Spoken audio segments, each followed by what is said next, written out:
खुलुमबाय आं सिबिरानि ब्रह्म नोंथांमोनखौ आंनि sbbodonews चेनेलाव गासैखौबो बरायबावनाय थाबाय नोंथांमोननि थाखाय आं गोदान मोनसे भिडिअ लानानै फैबावबाय अन्नानै भिडिअखौ जोबजासिम नायलांदो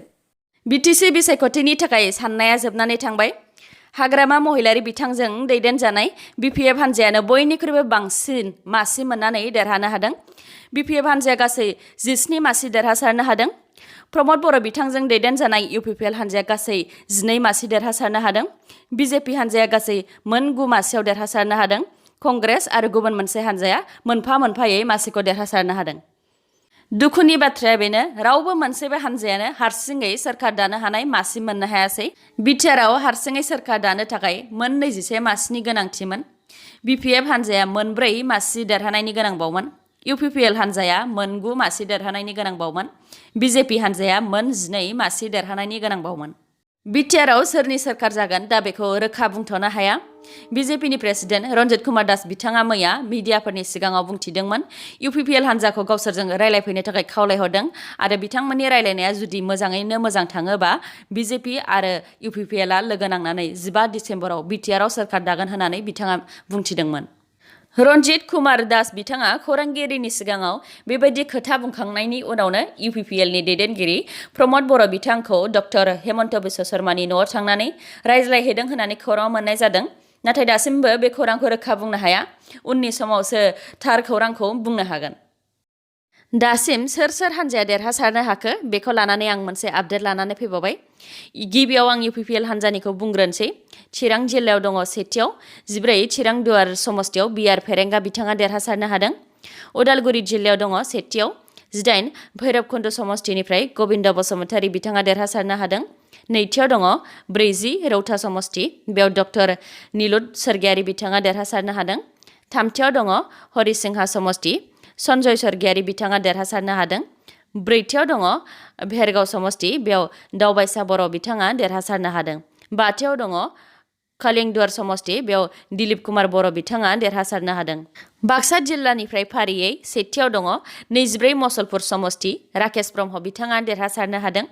नैथियाव दङ 25 बागानपारा समस्ति खाथिराम बर' बिथाङा देरहासारनो हादों थामथियाव दङ 22 कख्लाबारि समस्ति प्रमद बर' बिथाङा देरहासारनो हादों प्रमद बर' बिथाङा गासै 23,506 भट मोननानै देरहासारनो हादों प्रमद बर' बिथाङा कख्लाबारि आरो गयबारि समस्तियाव गेलेदोंमोन बिथाङा मोन्नैबो समस्तियाव देरहासारनो हादों क'क्राझार जिल्लानिफ्राय कसुगाव समस्तिनिफ्राय उखिल मुसाहारि बिथाङा हाग्रामा महिलारिखौ फेजेननानै देरहासारनो हादों दानिया दङ BPF नि चिरां जिल्लानिफ्राय सेथियाव दङ काजलगाव समस्ति बिथां फानेराम ब्रह्म देरहासारनो हादों नैथियाव दङ सुबाइजार समस्ति प्रभात बसुमतारी थामथियाव दङ मानास समस्ति धनन्जय बसुमतारी बिथाङा देरहासारनो हादों ब्रैथियाव दङ 16 नं निसिमा जेम्स बसुमतारी बाथियाव दङ 13 चिरां दुवार बिसावरायग्रा बसुमतारी एबा सायखं बसुमतारी बिथाङा देरहासारनो हादों क'क्राझार जिल्लानिफ्राय सेथियाव दङ 1 नं पर्बतजरायाव मुनमुन ब्रह्म बिथाङा देरहासारनो हादों देबरगाव समस्तियाव दङ हाग्रामा महिलारि बिथाङा देरहासारनो हादों हाग्रामा महिलारि बिथाङा मोननै समस्तियाव गेलेदोंमोन मोनसे कसुगाव आरो मोनसे देबरगाव कसुगावआव बिथाङा जेनदों आरो देबरगावआव बिथाङा देरहासारनो हादों बाक्सा जिल्लानिफ्राय सेथियाव दङ दरङाजुलि समस्ति बिजित गोरा नार्जारी बिथाङा देरहासारनो हादों 21 नं सालबारि समस्तिनिफ्राय जय मुसाहारि बिथाङा देरहासारनो हादों BPF हान्जानिफ्राय देरहानाय सा 17 केन्डिडेटफोरनि मुंखौ आं फारियै बुंफिनजोबबावनोसै दहाय आं गासैखौबो बुंजोबनो हायाखैमोन बे समाव आंनाव गासैबो मुंफोरा फैजोबाखैमोन दा आं गासैबो मुंखौ मोनजोब्बाय बेखायनो आं खेबसे बुंफिनबावनोसै सेथियाव दङ मुनमुन ब्रह्म बिथां पर्बतजरानिफ्राय नैथियाव दङ रहिन्द्र ब्रह्म गुमा समस्तिनिफ्राय थामथियाव दङ मृत्युन्जय नार्जारी सराइबिल समस्तिनिफ्राय ब्रैथियाव दङ जमदुवार समस्तिनिफ्राय रेवरेवा नार्जिहारि बिथां बाथियाव दङ दतमा समस्तिनिफ्राय प्रकाश नार्जारी दथियाव दङ देबरगाव समस्तिनिफ्राय हाग्रामा महिलारि बिथां स्निथियाव दङ बनरगाव समस्तिनिफ्राय राजिब ब्रह्म दाइनथियाव दङ बावखुंग्रि समस्तिनिफ्राय दानेश्वर गयारी बिथां गुथियाव दङ सालाकाथि समस्ति देरहासार बसुमतारी बिथाङा देरहासारनो हादों जिथियाव दङ सुबाइजार समस्तिनिफ्राय प्रभात बसुमतारी बिथां 11थियाव दङ चिरां समस्तिनिफ्राय सायखं बसुमतारी एबा बि सावरायग्रा बिथां 12थियाव दङ काजलगाव समस्ति पानिराम ब्रह्म बिथां 13थियाव दङ निसिमा समस्ति जेम्स बसुमतारी 14थियाव दङ मानास सेरफां समष्टि धनन्जय बसुमतारी 15थियाव दङ दरङाजुलि बिजित गोरा नार्जारि 16थियाव दङ सालबारि जयसिं मुसाहारि 17थियाव दङ धनस्री समष्टिनिफ्राय फ्रेस मुसाहारि बिथांमोनहानो गासै सा 17 BPF हान्जानिफ्राय देरहासारनो हानाय केन्डिडेटफोर UPPL हान्जानि गासैबो देरहासारनाय केन्डिडेटफोरनि मुंखौ आं दासिमबो मोननो हाथ'वाखै आं मोनोबा नोंथांमोननो फोरमायनानै होगोन दानिया दङ बिजेपिनिखौ आङो जिल्ला हिसाबै आं खोन्थालांनो हानाय नङा आंनाव बेनि आपडेट गैजोबा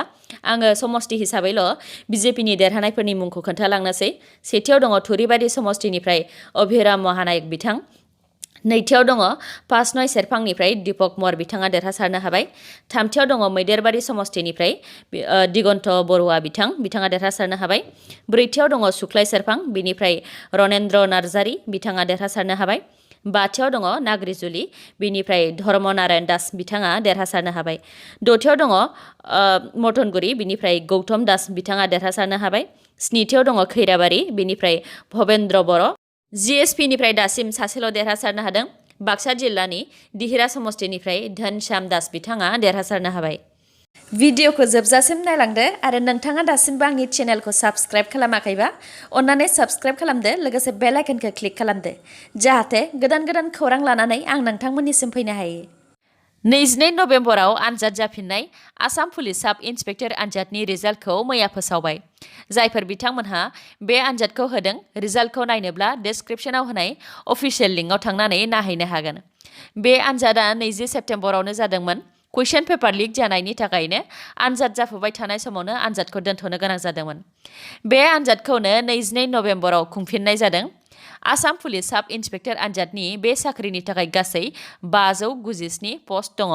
आरो बेनि थाखाय गासै 66,000 केन्डिडेट्सफोरा 22 नभेम्बराव आनजादखौ होफिनदोंमोन 100 केजिनि सनाया CBIनि कास्टडिनिफ्राय गोमादों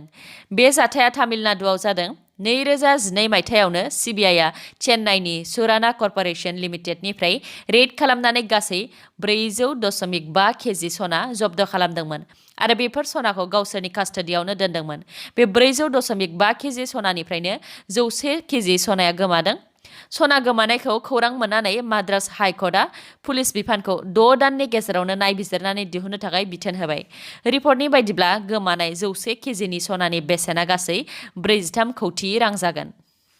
दिनैनि निउसआ एसेनोसै गाबोन आरो गोदान निउसजों लोगो मोनफिनबावगोन नोंथांमोना दासिमबो आंनि चेनेलखौ साबस्क्राइब खालामनानै लायाखैबा अन्नानै साबस्क्राइब खालामनानै लादो आरो लाइक कमेन्ट आरो शेयार खालामनो दाबाव गोजोन्थों